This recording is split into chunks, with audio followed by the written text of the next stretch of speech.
Today I'm here on Palm Sunday, and we're making Easter bread, and I have expanded the recipe to 4 times the original amount. So you got to bear with me. It's kind of difficult to do, but here we have 1 whole stick of butter and 3.5 cups of milk, which we will warm up to at least 125 Fahrenheit, and then we'll add the yeast into it while it's warm so it starts to activate. Okay, so in the bowl we're going to start by putting in the yeast, which I am using 4 packets altogether.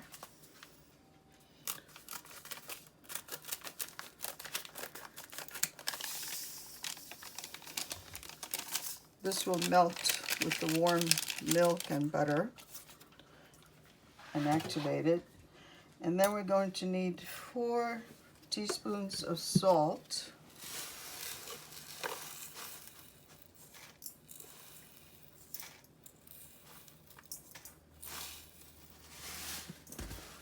And we need the sugar, 1 cup of sugar. So now I'm going to add the liquid to the dry ingredients, the sugar, the salt, and the yeast.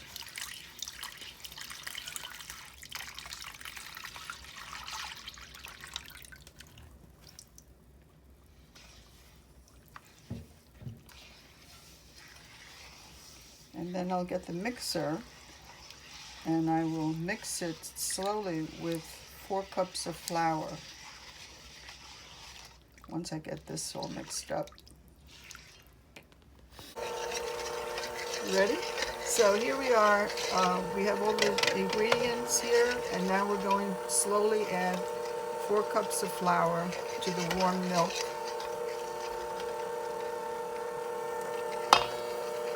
And mix it well. Now at low speed, we're going to add eggs. And I have 8 whole eggs in here, which I will mix slowly.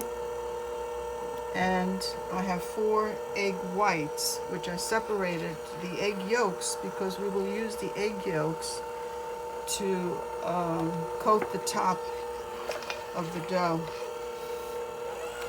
to give it a nice shine. So that's what I'll be doing right now. Just keep adding the eggs. I'll keep at medium speed.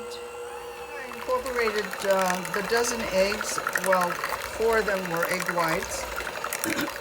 Now I need a whole cup of flour to mix in. And this will get mixed for 2 minutes. And we'll add the lemon peel. Okay, so now we're going to add the lemon peel. I have lemon peel from 4 lemons. So we want to get it all in here. Thank God I have an extra hand here today. My granddaughter, my daughter helping. So now we added the lemon peel, and I'm still mixing, medium. So now we need to add 5 cups of flour. So as you can see, this is the 5th cup of flour, which is not, it's not mixing well with the mixer, so I'm going to have to mix it by hand. First I'll use the spatula to mix the rest of the 5th cup of flour, and then I will put it on a surface and knead it by hand for at least 5 minutes. So that's basically the whole recipe for the dough right now. So here is the dough. We had to add more flour. It was kind of wet, so we added a little more flour. So now I'm going to dump it on the floured surface, and I'm going to knead it, and then I'm going to put it in a big bowl and let it rise. And make sure you grease that bowl so it doesn't stick. And we'll let it rise for 2 hours. So this is, while you're kneading it, you need a lot of flour on your hands and all over the place. And you can show the bowl that it's greased, ready. It's already greased and ready to put the dough in there in just another minute or so. All right, so we're ready to place it in the bowl. And it's greased. And now we'll cover it up like you're tucking a baby in. Cover it up with some blankets or kitchen towels and put it in a warm place for at least 2 hours. It'll double in size. Here we have the bowl with the dough in it, and you'll see there's layers and layers of towels and kitchen towels. And I put on the light to give it some heat so it'll rise. That will leave for 2 hours. I'm cleaning up in between. The kitchen will be ready for the next step.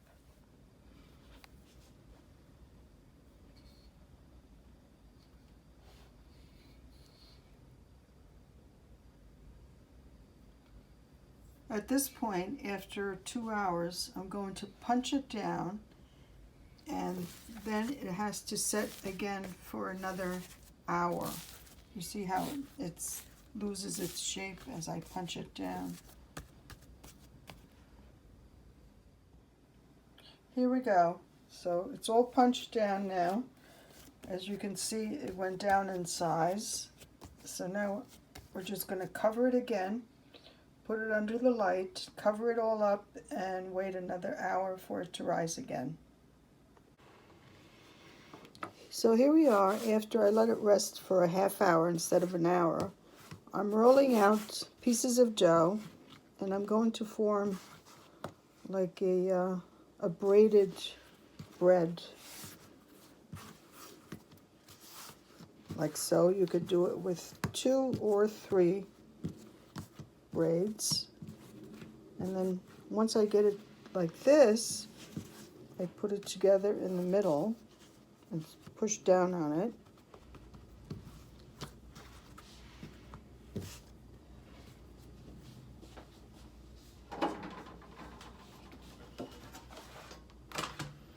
And I put it on a Silapak, which I will form the rest of the bread and put it on here, and then cover it, and it has to rise again for another 2 hours. So this is the next step.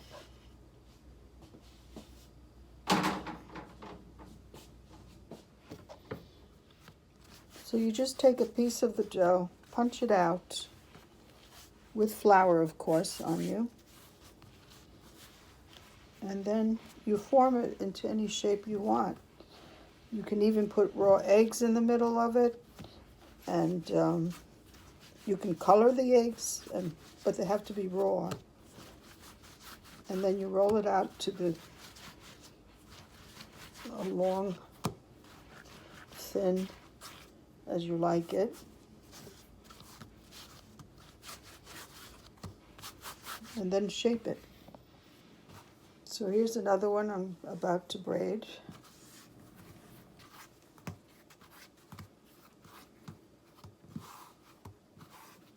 You can even leave it lengthwise also. Makes a loaf. I like the round. I'll put it in the pan. So this is the finished product. Now I will cover them again with all the dish towels and blankets and let them sit for another 2 hours to rise. And then I will brush them with egg yolk and bake them. So here we are now at the point where it has risen for the third time actually, and I've turned the oven on at 350 to warm up. And as you know, we have the egg yolks that we reserved from when we were making the bread. And now I'm ready to just brush it over each one very well. It gives it a beautiful sheen. And like I said, if you want to put an egg in the middle, a raw egg, whether it's, it has to be raw, and you can color it if you like, or dye it, or you can put sprinkles on also to decorate. So the oven is ready. I have the egg yolk, which I'm not sure whether I told you that you add 1 teaspoon of water to each egg yolk before you rub it on, before you put it on the bread. And now I'm ready to bake them.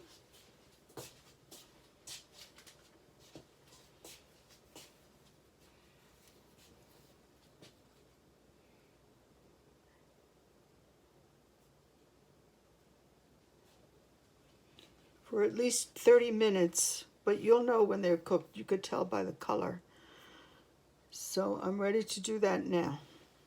So here are the finished Easter bread for this year. Yummy. Can't wait to eat them. Happy Easter, everyone. Buona Pasqua.